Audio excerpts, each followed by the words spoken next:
In today's video, I'm going to teach you how to create a watch list in GoCharting. By the end, you'll have a clean, organized list of markets you care about so you can pull them up fast and keep an eye on price action without jumping around.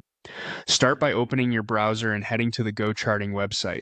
This takes you to their main landing page. From here, look toward the top navigation bar and click on Products.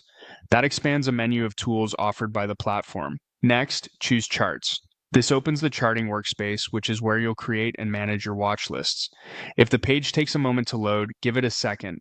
Complex charting layouts can be data heavy. On the right side of the workspace, locate the watch list icon.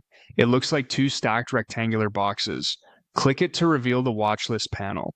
If the panel slides out but looks empty or shows a default list, that's fine. This is exactly where we want to be.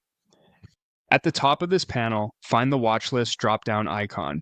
Click it to open the watch list menu. This is where you switch between lists and manage them. Choose Create New Watch List.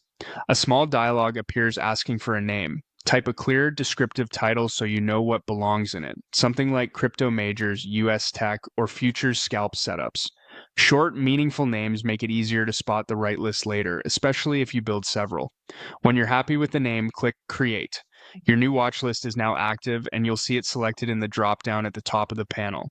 With the list ready, it's time to add symbols. In the watch list search field, start typing the instrument you want. You can use a ticker code or a market name. As you type, you'll see results populate. Pick the one that matches the exchange and contract you intend to track. Click it to add the symbol to your list. Repeat the process to build out your watch list with all the instruments you follow regularly. If you trade across multiple venues, pay close attention to the exchange labels so you don't accidentally add a similarly named symbol from the wrong market. If a symbol doesn't appear right away, try a broader name or a common ticker variation. That's it.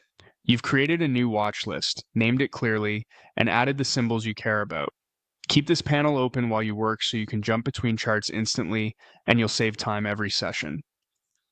Thanks for watching and happy charting.